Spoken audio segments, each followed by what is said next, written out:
My mission is simple, to make you money. I'm here to level the playing field for all investors. There's always a bull market somewhere, and I promise to help you find it. Mad Money starts now. Hey, I'm Cramer. Welcome to Mad Money. Welcome to Cramerica. Other people want to make friends. I'm just trying to make you some money. My job is not just to entertain you, but to educate and teach. So call me, 1-800-743-CNBC, or tweet me at Jim Cramer. Where the heck did the sellers go? What happened to them? This is a question we don't ask often enough on days like today, where the averages roared, the Dow gaining 186 points, the S&P jumping 0.99%, and the Nasdaq pole vaulting 1.41%. Remember, this is a market of stocks, after all, and markets are all about supply and demand. To get an explosive move higher, you need buyers to pay up. We recognize that. But you also need potential sellers to vanish, and that we don't recognize. Now, I got some theories tonight about what drove today's move, and they all revolve around the disappearance of the sellers, which I think is far more important than the strength of the buyers, at least for the moment. First, there's an absence, at last, of initial public offerings. I can't overemphasize how much this matters. A lot of investors, especially newer investors, simply don't understand the process or the pressure that IPOs can apply to the broader market. The whole process of bringing a stock public involves finding people who want to buy shares on the deal, but are also willing to buy more at the opening or during the day the company comes public. Every IPO involves a substantial capital commitment from the account of anyone who wants to be an owner. Even if you're a big account, you usually can't get many shares in a potentially hot deal unless you put in for a huge amount of stock with kind of a soft commitment, basically saying, hey, I'd love to buy more in the aftermarket. That's really all you have to say. Oh, boy, but once it starts trading, you got to start buying.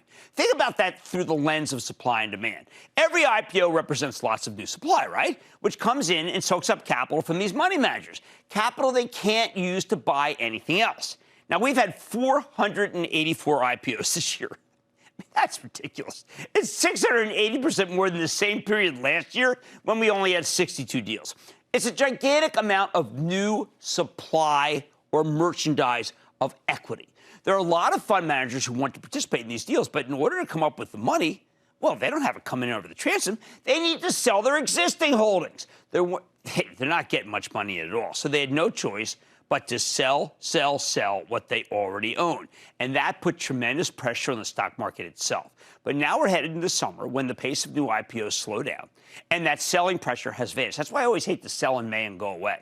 I mean, the IPO pressure is always horrible in May, and then it lets up near the end, so if you sell, you're going to miss what's going on right now.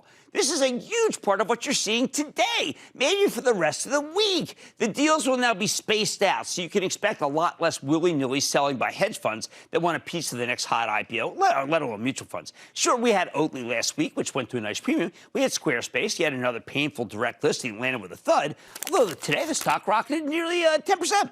Oatly inspired both IPO buying and buying in the aftermarket, but it was only a $1.4 billion deal.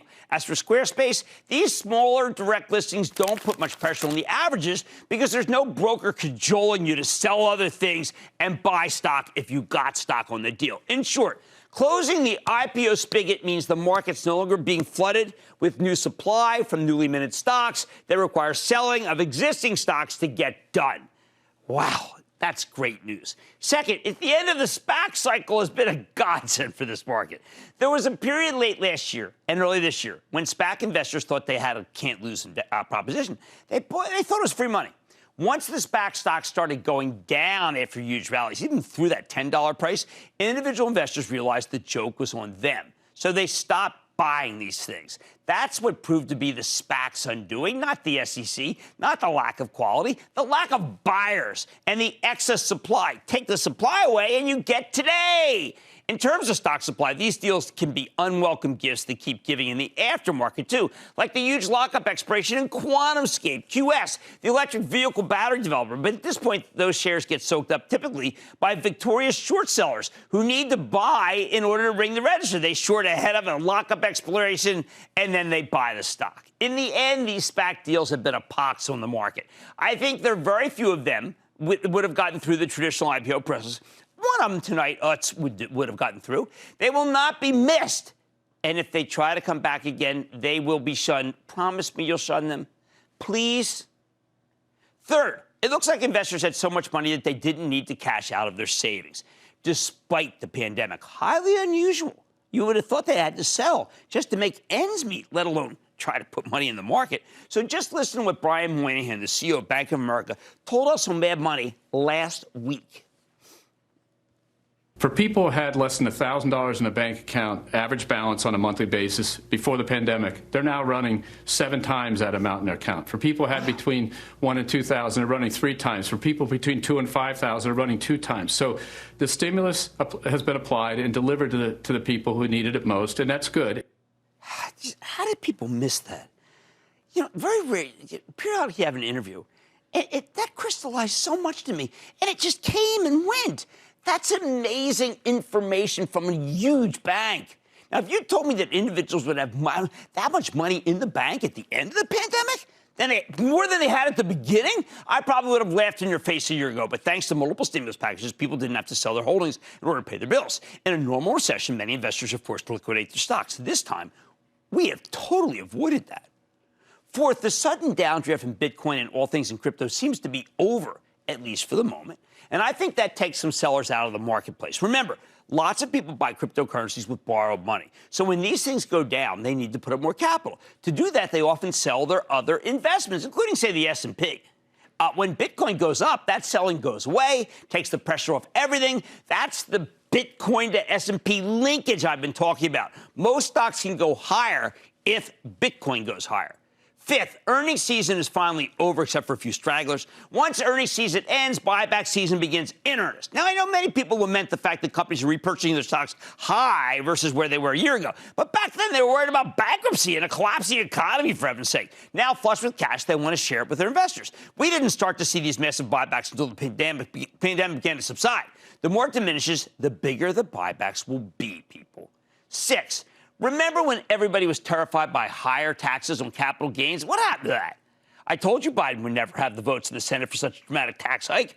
Wall Street's finally realized that's the case, so people have stopped dumping stocks in anticipation of a tougher tax regime. Seventh, if you sell stocks, I mean, what the heck are you going to put the money in? On a day like today, you can see there's a flood of new money coming in over the transom. This is very unusual, even just a month ago. Why? Well, this is index fund money. It's not being over. It can far more have an impact when you don't have IPOs, okay? It's enough to be able to sop up even more stock. Remember, interest rates are so low, I'd rather own a dividend stock, wouldn't you? What else? It certainly helps that we no longer have hedge fund managers coming on air telling us that it's time to head for the hills. Nor do we have a CDC head warning again about impending doom, and one of the most ill-advised speeches I have heard from this new administration. It's also reassuring to see that FANG plus Microsoft are roaring again, because these stocks did get cheap versus a giant new cohort of newly minted tech names that has been fizzling. I know the next question is, well, how long can it last? I got to tell you, I hate that question. It's a trading question. It's about time horizons and being when the market gets hot like this, which is very rare. You got to be in. You don't just think about when to get out. You just got to be in, bottom line. If I say it could end any minute, I'd be worse than most of those bears who spout jeremiads about how we're all doomed because of inflation. So I'll say stocks could keep running until something systemic happens, because the market's set up pretty darn well for the foreseeable future. Don't miss a second of Mad Money. Follow @Jim Cramer on Twitter. Have a question? Tweet Cramer. #MadTweets. Send Jim an email to madmoney@cnbc.com or give us a call at 1-800-743-CNBC. Miss something? Head to madmoney.cnbc.com. Shepard Smith here. Thanks for watching CNBC on YouTube.